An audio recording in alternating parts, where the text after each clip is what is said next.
Hello, everyone. What a non-farm Friday we just had. Okay, if you guys have already looked at the data, all right, you guys would know that it's a rather mixed report. Okay, so over here we are looking at the figures, the data released by the Bureau of Labor Statistics. All right, so the first thing we look at, of course, is the number of jobs being created. 194,000 jobs were created in September. Only 194,000, all right, as opposed to the forecast of 500,000, okay? So obviously this figure actually falls short from the market's expectation, all right? Previous month data has been revised upwards, which is good. I think previously it was 235,000. Yeah, 235,000. Okay, so we actually have 2 months of upwards revision, all right? That's the first thing that I'll be talking about. August figure, okay, was revised from 235,000 to 366,000, okay? There was a 131,000 upward revision, which is good, okay? For July's figure, okay, where we see like 1,053,000 jobs being added initially, okay, has been revised upwards also to 1,091,000. A total of 38,000 jobs will be revised for the month of July. Okay, so for both months, July and August, in total, there was a upward revision of 169,000 jobs, which is really good. Okay, to be honest, like I've mentioned previous month, okay, during the release of the August figure, which was rather bad, right? Initially, it was like 235,000 jobs. I mentioned that because in August, many people will be away for summer break and things like that. Hence, the data collection tabulation may actually encounter some form of discrepancies. Okay, so which is why this time around we have to pay attention to any potential upwards revision or even downwards revision. All right. So true enough, there was actually a upwards revision in the August figure, which is actually not so bad. Okay, after all, I mean, if you compare to the initial release of 235,000, right now we are looking at 366,000 jobs being created for August. Okay, so revision wise is actually very good, but the actual figure for September was actually quite, I would say, disappointing. All right, so as you guys probably already know, this figure may actually or will have an impact on whether the Federal Reserve will be announcing a QE tapering later on during their meeting in November. Okay, now before we go over to what the Fed might or might not do, all right, let's look at other indicators as well. So besides the employment change figure, we have the, where is it? Yes, over here, unemployment rate. So we actually see a strong decline in unemployment rates, all right, which is quite good, okay? The previous month's unemployment rate was at 5.2%, okay? Previous month as in August, all right? And in September, it actually declined to 4.8%, which is good. Now, yesterday during the, on Friday during the currency call, I actually mentioned that unemployment rate can decline due to 2 reasons. Okay, first reason being the an increase in the number of jobs being created for that month. The second reason being the decline in participation rate. Okay, which results in a smaller labor force. Hence, the unemployment rate may actually decline.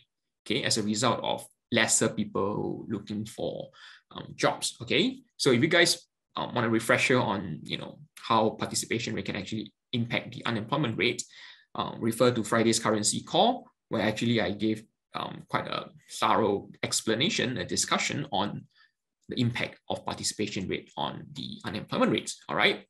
Now, over here, we see that the participation rate has actually declined slightly from the August figure of 61.7% to the September figure of 61.6%. Okay. Personally, I wouldn't say that this decline is big. Okay. This 0.1% decline is unlikely going to have, well, it's probably going to have just a little bit of impact on the labor force. Okay. So this decline, probably means that there's some people out there, okay, some people out there who decides to just stop their whole jobs hunt process, okay, in the America, maybe taking a short break or just due to frustration, unable to look for a job and things like that, okay?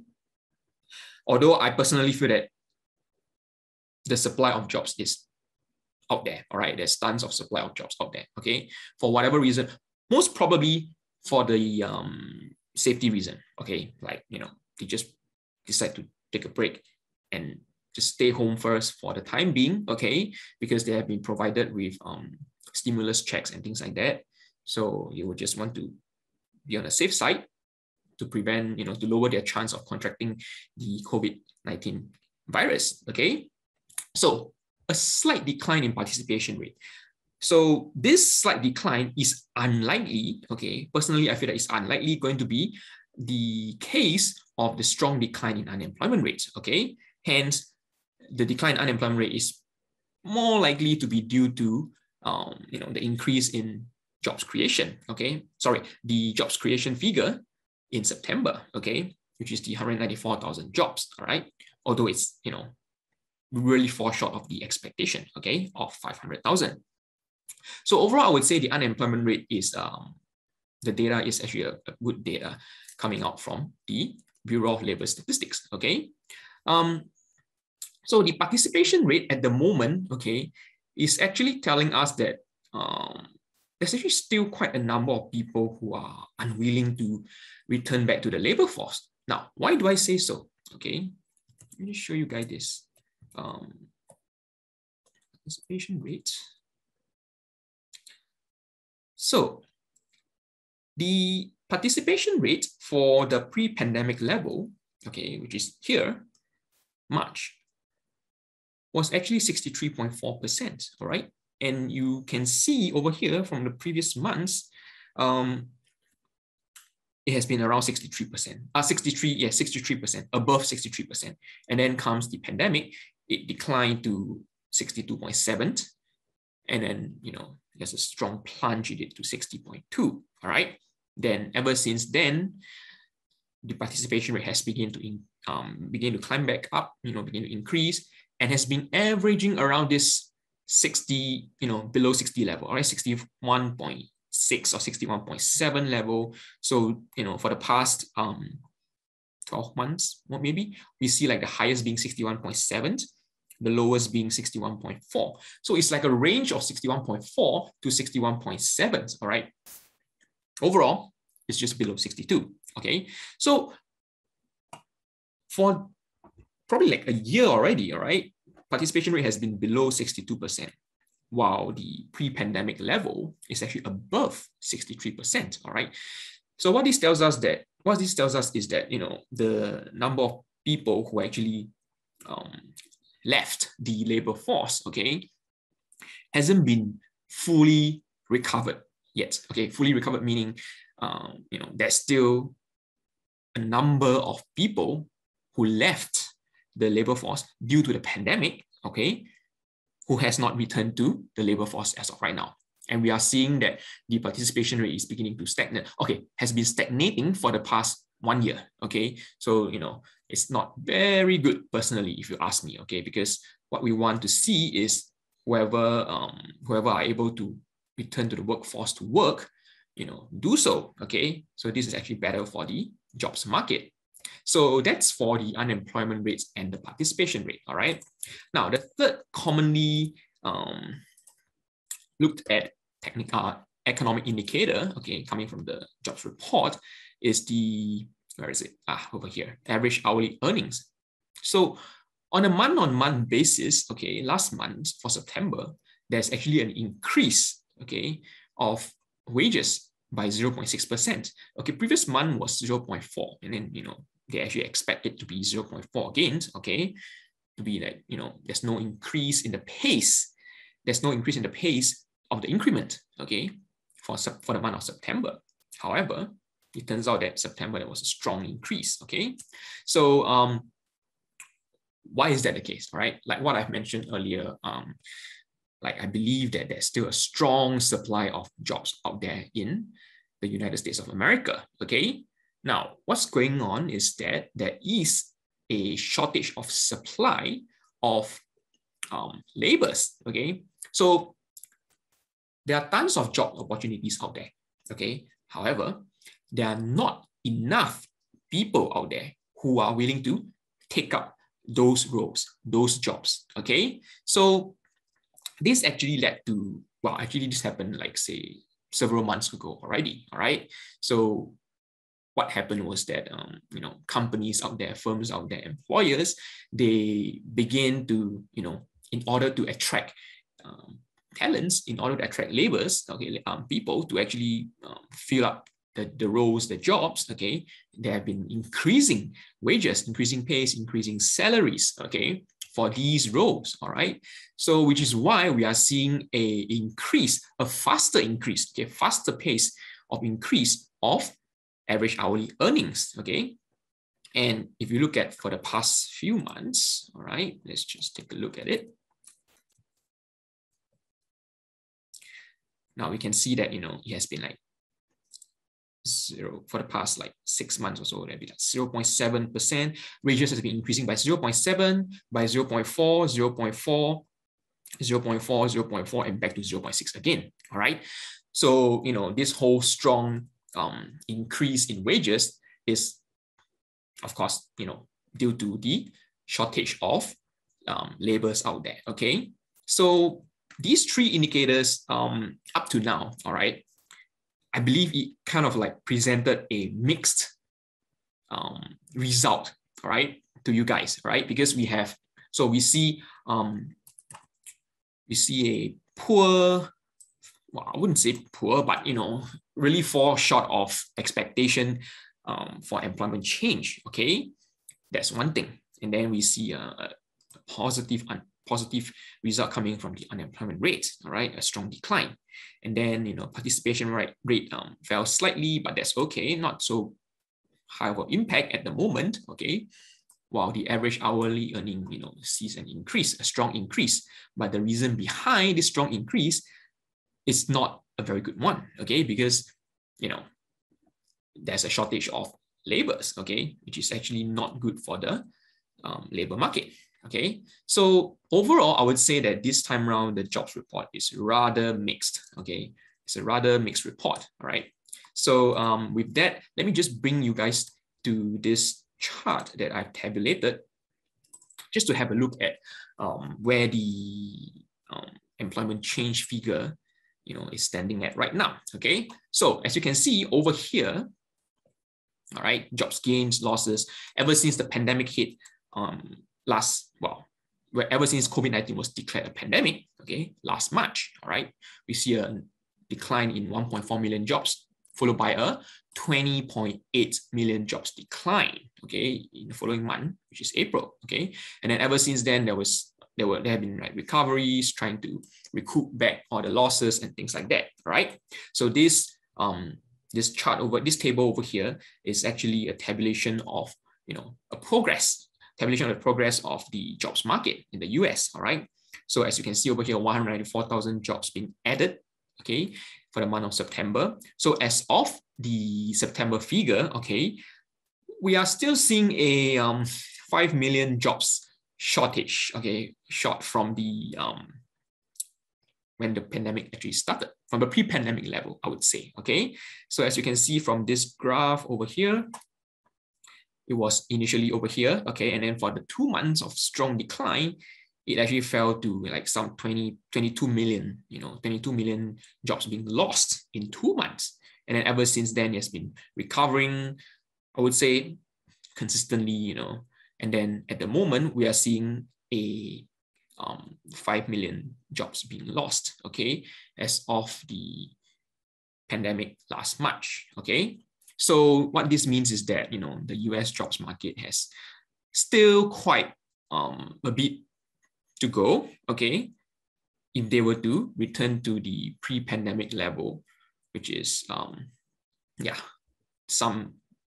which they actually have some 5 million more jobs to recover, okay? So which is why, okay, this brings me to the next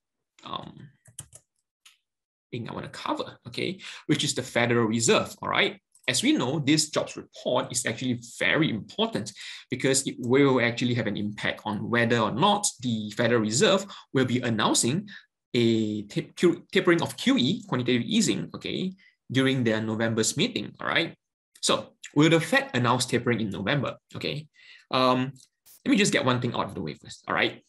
Personally, all right, this is my personal view, okay, all right? Personally, I feel that it's unlikely that the Fed will carry out a tapering in November, okay, because like, you know, previous months, many months ago, Jerome Powell actually said in a statement, in the interest rate statement, that when it's time for them to actually carry out the QE tapering, okay, they will give warnings in advance, all right? So yes, during Jackson Hole Symposium in August and during the September meeting, you know, I would say Jerome Powell actually did have a big change in his view of the employment market, right? Remember during the September's meeting, he actually mentioned that it does not take a strong, stellar jobs report, okay, in the near future to convince him that substantial further progress has been made towards the employment side of things, okay? So, which is why on Friday, okay, during the pre-NFP prep video, you know, during the currency call, okay, I shared that anything above 400,000 jobs being added for the month of September will suffice, okay, for the condition to be met, okay? But unfortunately, we are just looking at 190,000 jobs being created, okay? So yeah, first thing, unlikely a tapering will be carried out. Now, will there be at least an announcement, okay, to when, you know, a tapering will be carried out? Personally, as of now, it's very, very mixed. Okay, if you look at the market out there, you know, there are analysts saying that this mixed report or this disappointing 194,000 figure is not going to deter the Fed from announcing a tapering, you know, and then some of them out there are saying that with this poor figure, it is likely that the Fed may actually be postponing the whole announcement. Okay, now my personal view is that they are unlikely. Okay, they may actually announce. Okay, they may actually announce a tapering, but not for November. All right. So if they were to announce a tapering message, okay, provide a tapering announcement, okay, then it is likely going to be for early 2022, okay, probably like the first quarter of 2022, say maybe January or February, all right? So why is that the case, okay? So like I mentioned, it's rather mixed this time around, okay? We see a slowdown in jobs creation, but we see an increase in wage pressure, okay? So that's the thing. On a yearly basis, okay, just now I've shown you that the average hourly earnings on a monthly basis, okay? I think I'll just go back to the data and I'll show you guys the yearly basis, okay? This is participation rate, this is month on month. Yes, okay. So what you're looking at right now is the average hourly earnings on a year-on-year basis, on a yearly basis, okay? So as you can see that prior to the pandemic over here, okay, we are actually seeing an annual target, an annual, annual average hourly earnings of say 3.1%, 3%, 3.2%. So I would say, you know, around the 3% mark, okay? And then ever since the pandemic, it actually went up to 8% before toning down to 6+. And then at the moment, we are actually seeing a 4.6%. And you can see for the past 6 months, okay, it has been increasing, okay, from like this low over here of 0.4 on an annual basis to 1.9, 3.7, 4.1, 4.0, and then now 4.6, okay?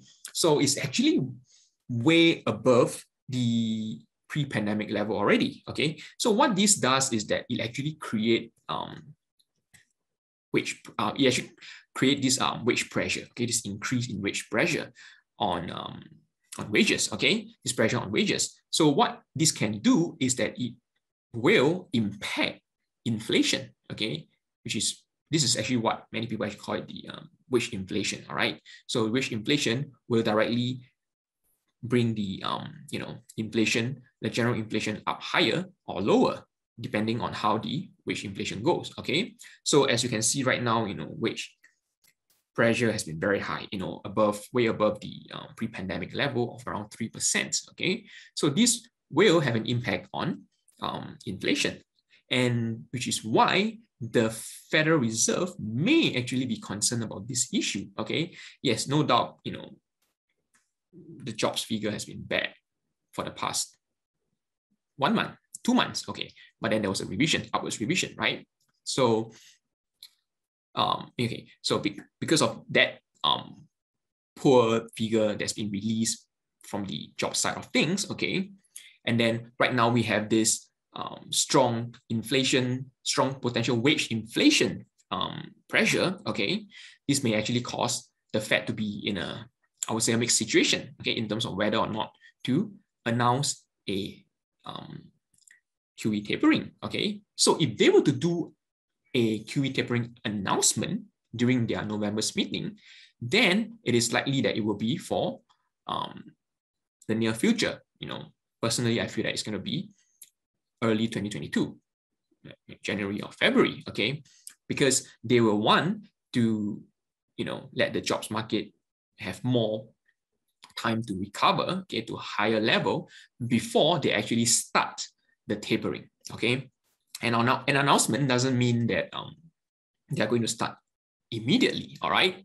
So yes, with that, if an announcement is going to be made, then the start date may likely be January or February or March, okay, before because they have mentioned before that they will give advance warning, okay. So personally, to me, it makes sense that if you were to carry out an announcement now, then you just give a warning to the public, to the market, that you'll be carrying out a tapering 2 months later or 3 months later, okay. So a rather mixed report this time around, all right. But unfortunately, before the non-farm payroll data for the jobs report data for what's that again? November, okay. Unlikely it will be released after the Federal Reserve meeting, okay, the November's meeting. Otherwise, we may actually have another chance to see an upwards revision for the September figure, right? Like what we have seen for the August and July figure. Okay, there is of course a chance that the September's figure of 194 something may actually be revised higher. Okay, but as of now, right, with what we have at the moment, yeah, it's unlikely that the Fed will be announcing a tapering in November. And if they were to announce a make a tapering announcement, okay, then the tapering start date will likely be early 2022, okay, instead of December, or we're only left with December, okay. It cannot be November because it's too early, and they will probably need more time for the jobs market to convince them, all right, that substantial further progress has been made, okay. So with that, we will look forward to the next Federal Reserve meeting, and I'll give you guys a breakdown of what to look forward to, what to look for during the next meeting. All right. So until then, I'll see you guys in the currency call. Bye-bye.